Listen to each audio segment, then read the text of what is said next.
Right, guys, my favorite topic, most important KPIs to track in your business. I've done videos about it. You also have, it's in a book.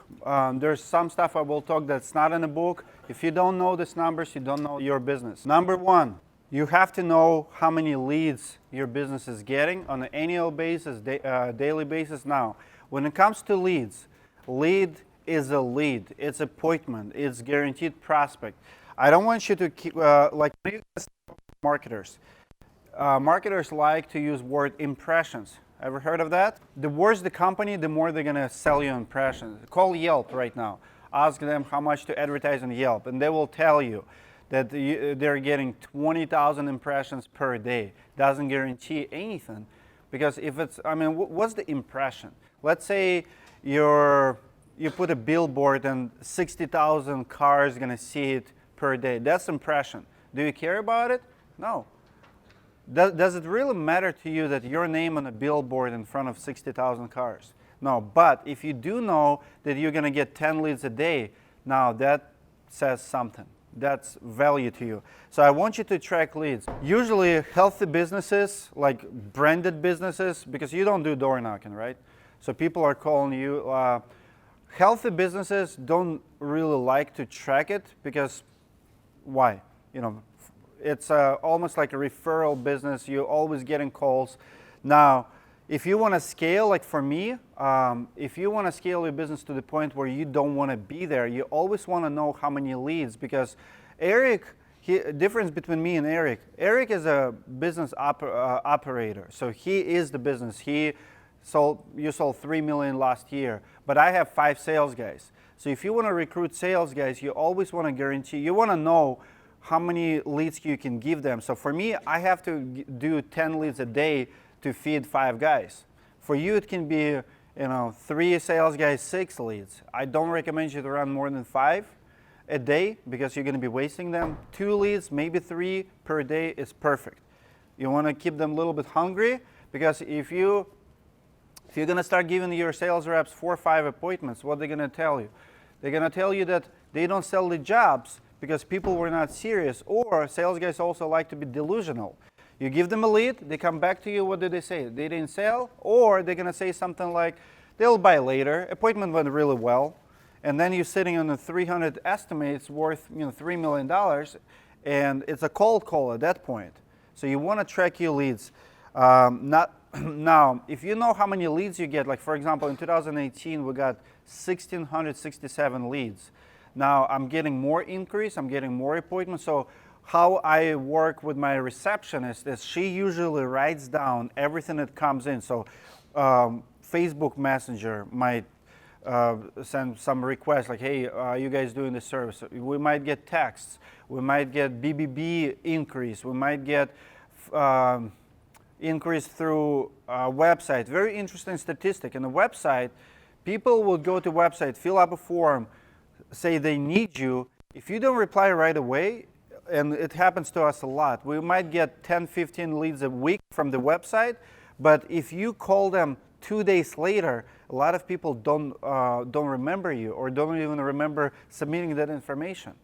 It's weird because memory is short, attention span is even shorter. So when they're on Google, they Googled Minneapolis roofing, Stormroof roofing come up, they go fill up a form, I need the roof, want to estimate, give you phone number, email. If you did not get back to them right away, most likely they already got 3 other estimates or scheduled, or 3 other companies, right?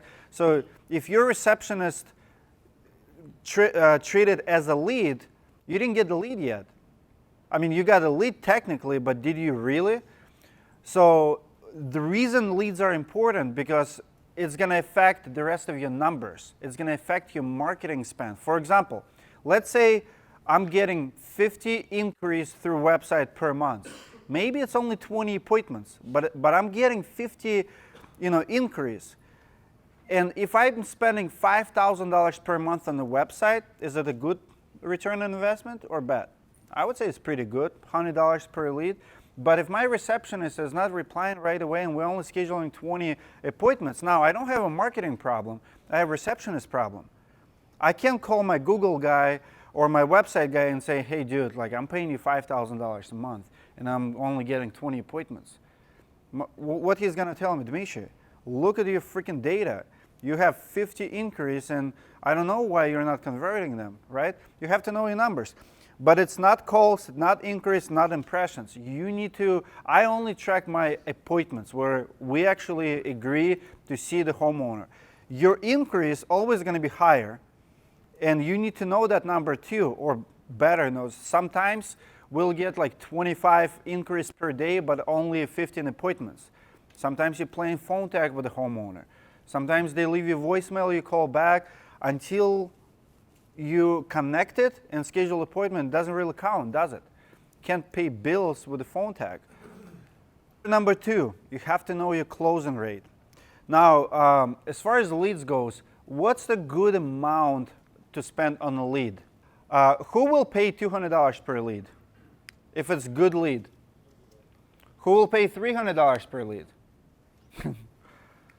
We will, right? We have one of our partners here, and I want to do a quick shout out to two tables outside, ICO, best three-letter shingle on the market, and Michael. Those two guys, one of the reasons we brought them because they're sponsoring food pretty much. All we ever did with the classes, we just say, if we can find some partners who can at least cover food, because the food here is like $7,000. It's not cheap. And for years,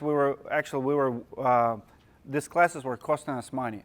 So we said, well, there's a lot of good players. We have, all this good group of contractors. So we're going to start bringing really good companies. And one of the reasons I chose Michael, because when it comes to guaranteed results, only one type of companies these days, in my opinion, actually can guarantee results. It's a good call center, because they actually schedule appointments for you, and if you don't, for any reasons you don't meet them, or it's a bad appointment, they're going to refund you money. I know only 2 decent call centers in this country who do that. The rest of them are going to be bullshitting you. Michael is one of the good guys. Now, if you do business with Michael and he screws you, you call me and I'll deal with him. And I'll be your middleman, mediation, whatever. And also, I really appreciate ICO as a brand of shingles. I know ICO has a huge support in Chicago. I know most of my followers don't like ICO. I've been friends with ICO for the last year. It was the only brand who reached out to me after bad review. You've seen the videos, you've seen granular loss and stuff. And I've been talking to ICO like for the last 8 months. The only brand who actually listened and actually improved. I'm not saying they're the best out there. We're gonna see next week where they stack. Quick story about ICO and my relationship with ICO. Obviously, I've done comparison shingles, and obviously there's 4 brands who were, I graded them first tier, and the rest of them were second tier. So ICO was a second tier. And they still reached out to me and they wanted to talk. So we met at one of the expos in Orlando about a year ago. And here's what ICO did. They took everything all my criticism in the videos, they agreed to everything. They changed their warranty, they changed how they glue their granules. They agree that their shingle should not lose so much granules as it was. So they pretty much admitted it. And it's the only brand who was not fighting me, who was actually went back to their boardroom and started changing the product. Closing rate. So those 2 companies, just chat with them, good guys. They becoming good friends of Roofing Insights. We start collaborating more. We're actually gonna do company tour, how-to videos with ICO and stuff like that. All right, closing rate. Good closing rate, guys, should be about 50%. Here's the thing about closing rate. If you're lower than 50%, you're wasting a lot of leads. If you're higher, your price is too cheap. Guaranteed. I'm telling you, if you sell 90% of your jobs, your price is too cheap. You want to have about 50-55%. What Rodney Webb teaches, and it comes straight from Rodney Webb University. Here's the Rodney Webb system. You maintain your closing rate about 55%. If you have sales guys and you train them, you become better. Then you raise your price and then see what happens. Most likely, if you raise your price, your closing rate is going to go a little bit down. When it's 50-55% again, you raise the price again. Rodney Webb does it with all his companies. The average Rodney Webb company does $450 a square.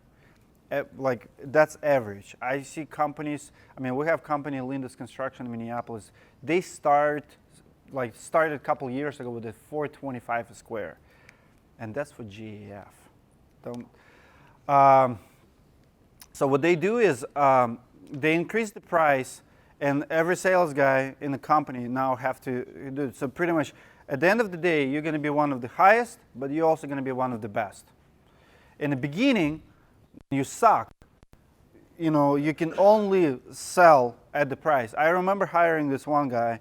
He was in the real estate before, and it seems to me that he was selling for subcontractor because he has subcontractor pricing mentality in his head. His closing rate was like 10%. You know, I gave him like 10, 20 leads, and the guy's not selling. Like, sold like one job. So I sat down with him, like, why do you think you're not selling? He told me, your price is too high. I'm like, okay, what do you think it should be?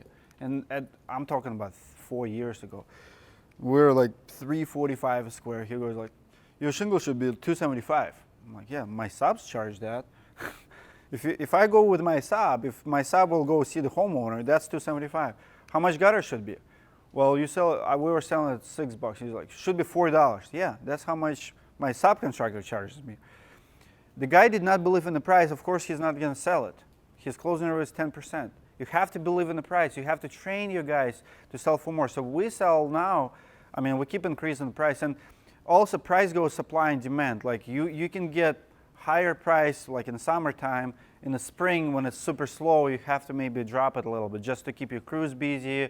You know, your sales commissions coming in and stuff like that. So your closing rate. So if your closing rate is 20%, you're wasting 80% of your leads. What's good that's going to do for you? But then if you're closing, 80%, I'm telling you right now, you could be charging more. You know, you don't want to sell every. I would rather you to sell 50% at $30, $40 more per square and be way more profitable than selling more, 80, 90% and breaking even or not as profitable. You've seen my video, 5% difference, what 5% will do to your business. Just a 5% increase or decrease. If you do $1 million, this is the most crazy number you can think of. $1 million with average ticket of $10,000. It's 100 jobs. You sell those jobs at 5% less. Now you have to do 186 jobs. Insanity. And now you have to do 1.7 million to bring the same profit. Just at 5%. So that's why I say like 50%, that's your golden line. That tells me that you still have great chance of getting a job, so you can actually market it and you're not too cheap. Cost per lead, another number. You have to know your cost per lead.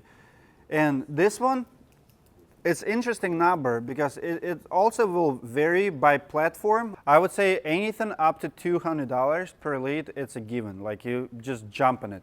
If it's guaranteed appointment up to $200, it's you're not going to find better appointments these days or cheaper if it's quality. Now, obviously, there's going to be a lot of companies who will, like, for example, if Michael here, let's say he sells you a lead at $100, but your closing rate is 50% or 50% of his leads are good or decent. Like, I'm buying telemarketing leads right now in Orlando, right? I would say 50% of them decent. I'm paying, I think, $120 per piece. So I know I'm paying like $200, $240, but we're getting some refunds. So roughly $200. Don't be mad about bad appointments. It's all numbers game. You get 100 leads per month, 50 of them bad. Count that in your cost. I see guys all the time, why people are, Home Advisor is a different story because 90% of shitty leads. But if Home Advisor would give me 50% good, 50% bad, I actually would be happy camper. The problem with Home Advisor is 95% negative and 5% positive. It becomes a full-time job to go through 95%. It's a time waste. But if Home Advisor would be giving me 100 leads and 50 of them were decent, I would pay $200 for those. Like when I tried Home Advisor, we spent $1,800, and we were in front of 3 people. So if you divide that, now it's $600-700. And according to Home Advisor, their average lead is, I think, $387, and it's more like $700-800 if you really think about it. So know your cost per lead, and also what platform. Is it a Facebook? Is it Thumbtack? Is it like what platform? Marketing budget, I always recommend it 5%. What's your marketing budget? Again, when you know those numbers, when you know how much you pay per, and it's easy. You can easily figure it out. I'm not going to give you information how to create a report, but if you have a calculator and you put a very basic system in place between like QuickBooks or your CRM, at any given day you can run these reports. You have to know your net profit margin. The best I've seen is 13%, and I'm talking about like actually analyzing books, $40 million business, 13%. So I would say like my numbers at Storm Group, and because of you suckers, because of what we do at Roofing Insights, is 7%. Because Roofing Insights was funded by Storm Group for years. So when I look at my report, I want to cry. And that's why actually this is a big announcement. 3 months ago, I separated Roofing Insights from Storm Group. We're no longer together. But for years, I was doing all the videos and hire videographers and travel and stuff. So I was eating all my profit margins. I would drop like up to $100,000 on the Roofing Insights channel from Storm Group money. So when you look at the, at the end of the year, it's only 7% net. Well, it could be 12, 13%, but because I was spending so much money creating content and doing some other shit that's important to me, but I mean, it's a hobby, it's an expensive hobby, but I still was writing it off. So I didn't have to make videos. It was not, but it was also bringing business to Storm Group. Like Eric will tell you about his YouTube channel. It will bring you business, don't get me wrong. Like, I mean, I have recently just reviewed OC Flex, and I have homeowner walking in my office saying, I've seen your OC Flex, and he just wanted to do business with us. Sold him $17,000 job. So YouTube is also a game for me. So that's how I was writing off. But as far as net profit margins, you have to know the name. The best I've seen in the industry would be like gutter companies who charges like $30 foot, something like leaf filter. Gutters are very, very profitable, and you need to know your net profit margin for different trades too. Like my highest profit margin is insulation and gutter covers. That's what I tell roofers all the time. You have to become McDonald's. You have to know what's your bread and butter is. Like McDonald's does not make money on their burgers. They make their money on fries and Coke. Like their burger, it's not how they make their money. Most of their money, so the same with me. I make more money in insulation and gutter covers than I do on the roof. Do the math. If you do $10,000 roof, you're going to make $1,000, okay? 10% net. If I sell them $3,000 of attic insulation, I'm actually 50% net. I'm going to make $1,500. And if I sell them $3,000 of gutter covers, I'm going to make another $1,500. I'll make $3,000 profit on a $16,000 job. Well, no, I'll make, with the roofing part, I will make $4,000 profit on a $16,000 job. But if it's only roof, I'll make $1,000 on 10. Think about that number. I'm quadrupling my profit. And all I'm doing at every job, opening that attic, sticking my head out and saying, you need insulation, if they need insulation, obviously. So very profitable. You need to find the product, and I would say something like gutter covers, it's very easy. If you find the branding product that you can show that it's superior, I think we sell right now gutters at $12.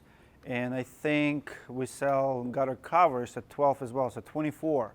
I mean, we're really improved over the years. It used to be like $6, but that's how I make my money. That's my Coke. That's my fries. Make sense? You have to know your profit margin. And then also repairs. On repairs, your profit margins goes up. So at the end of the year, you might do $2 million worth of roofing, but you might do $3 million of everything else. And that's how you go from 9% net to like 12, 13% net, because those little jobs, they help a lot.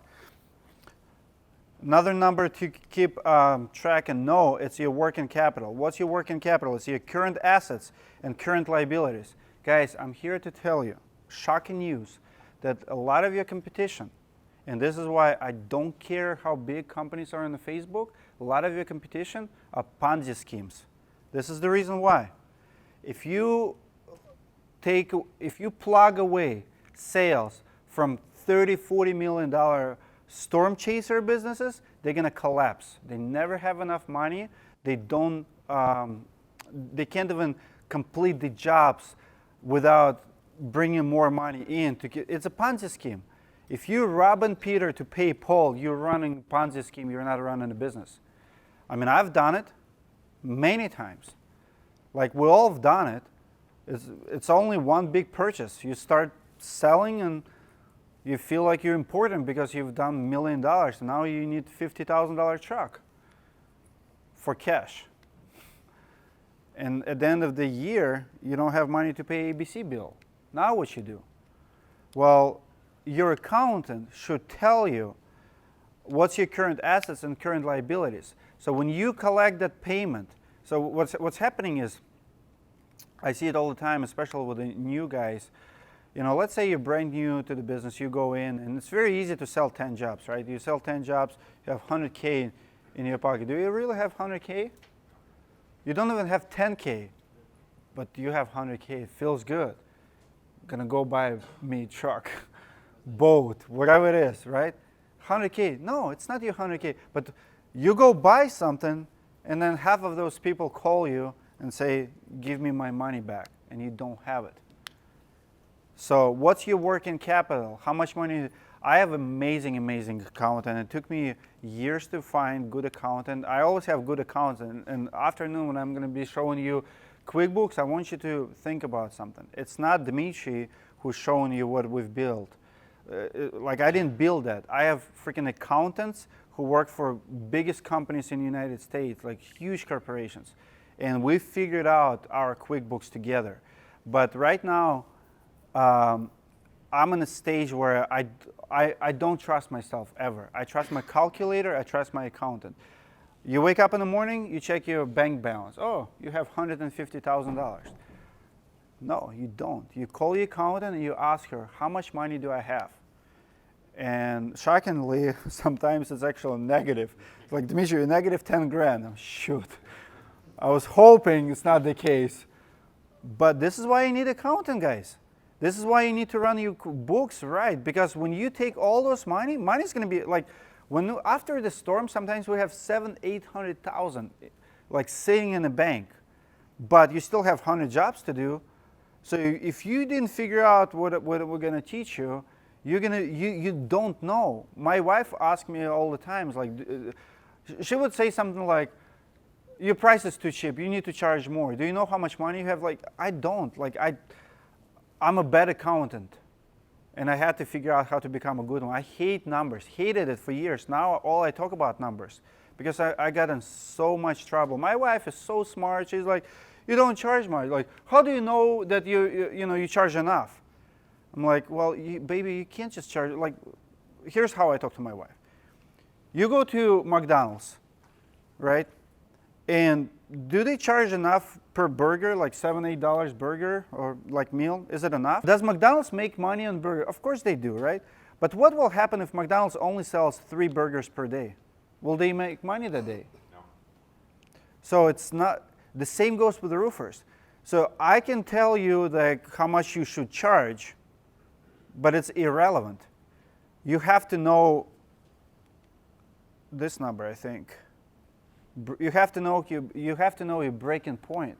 How many jobs at your current price do you have to sell per month to stay alive? For example, for me, it's $500,000. It's $500,000 a month. So if I sell $400,000 today, $400,000 at my regular price, I'm still negative $100K. Still not enough to pay my bills and everything else. So I have to, and I count my money yearly, so I don't care about $400,000 a month because I know I have to do $5 million per year Because if I don't do $5 million per year, I can't pay people on my payroll, on my salaries that I promised them. You have to know your breaking point, and for me it's $500,000. I know I'm in red at 450. I know I have to do something. Sometimes you have to lower the price to get it up. So, I mean, I know your profit margin is going to go down, but you're better off lower the price, be less profitable, but still make your breaking point. That's why big stores do sales. Why do they do sales? Why do they give away free stuff? Because they have to meet their quotas. Because if you're the burger company, it's not only, you can't charge $30 per burger. You still have to be competitive, but you have to sell $3,000 of that price that people will pay. The same goes with the roofers. You can charge $350, you can charge, that's why never listen to anybody who will tell you the price is too cheap if it's just because of the rest. For example, I was a floor installer, okay?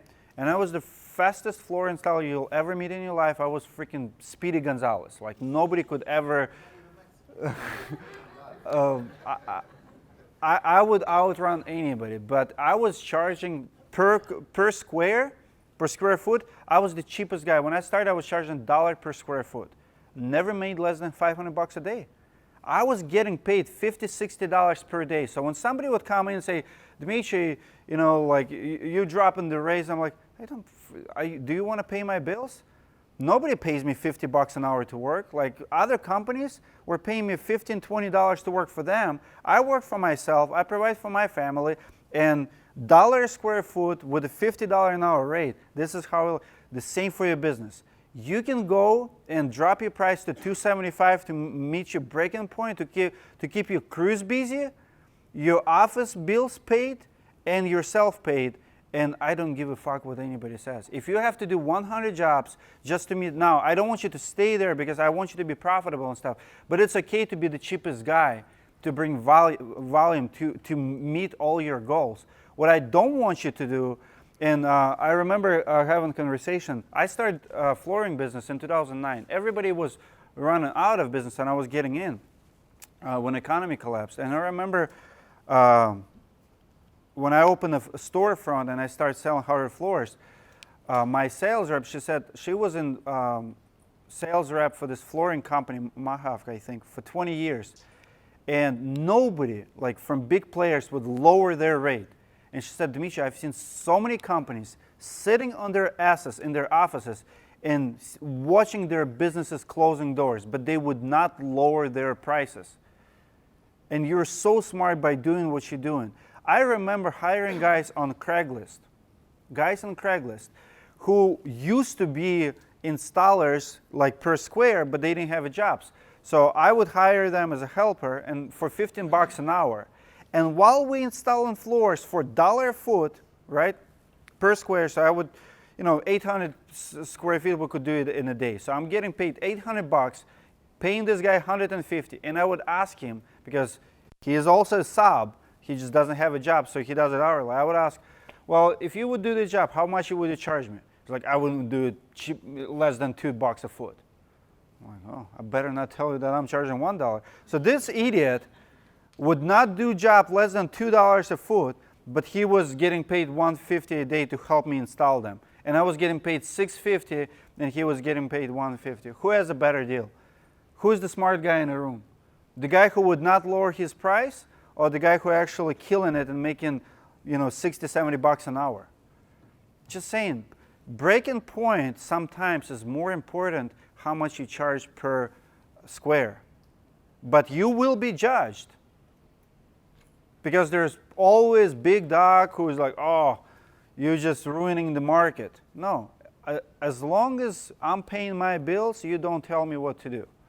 I might ruin my market by dropping the price, but tomorrow you might not be even in business. And I don't recommend it. Only do it to meet your breaking point. If you can meet your breaking point with a higher price, what I love about Rodney Webb is how much he was selling when he was in business, actually. That's what not many people know, actually, the backstory.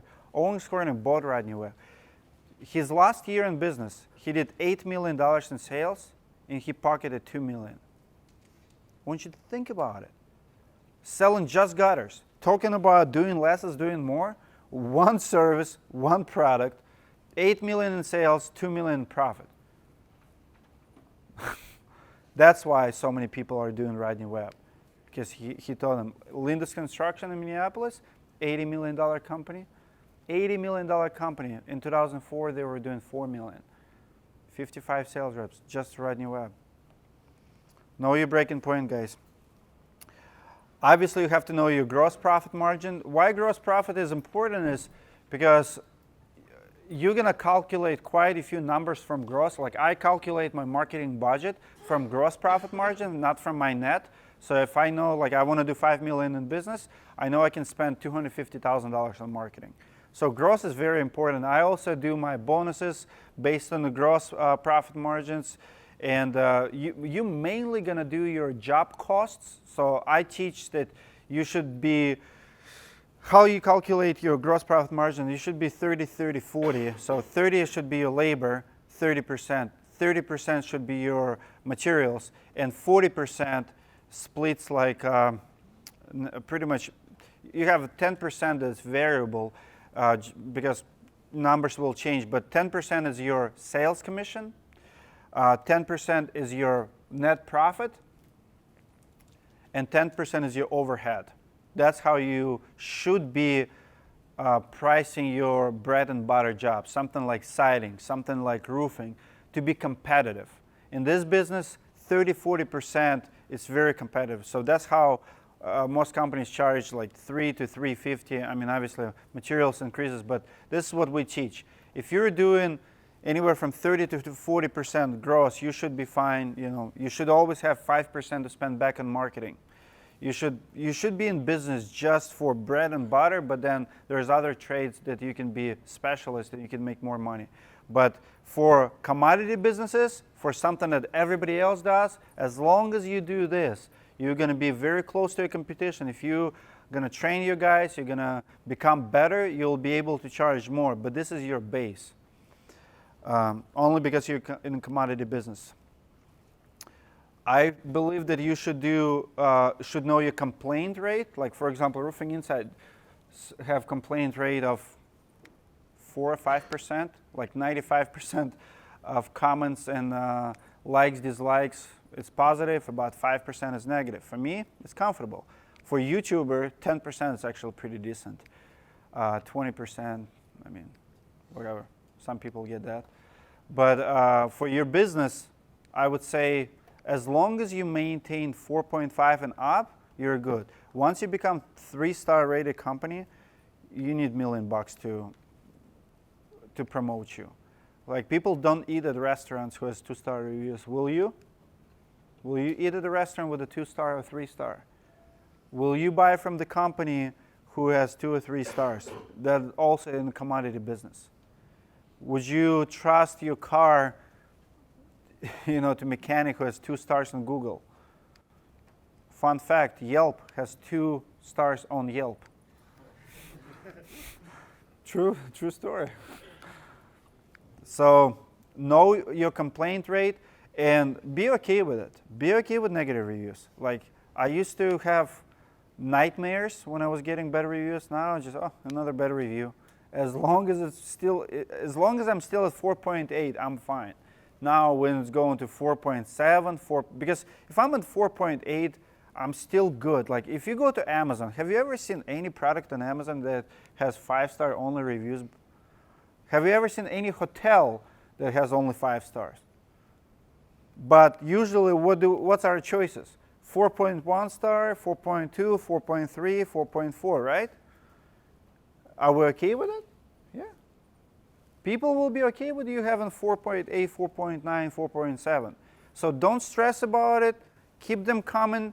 Work on good reviews. Bad ones, you don't have to work on them. They're coming your way. Just know it. And you have to know your complaint rate.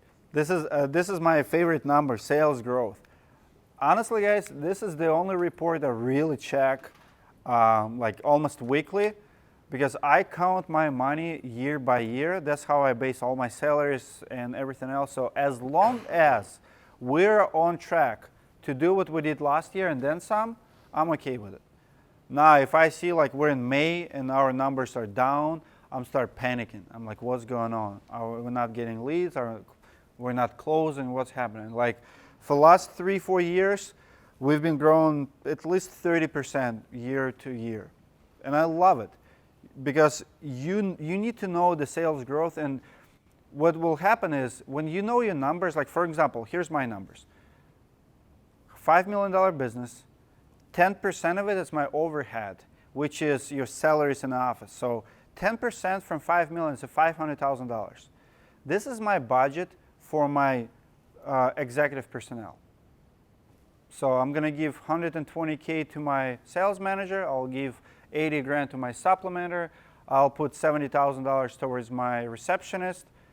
$500K. Now, if I'm on track to do $6 million or $7 million, now I have $700,000 to spend, on another employee. I can recruit somebody. So if I'm in June and my numbers year to date are up, I know my sales growth. I know that we're going to hit our numbers.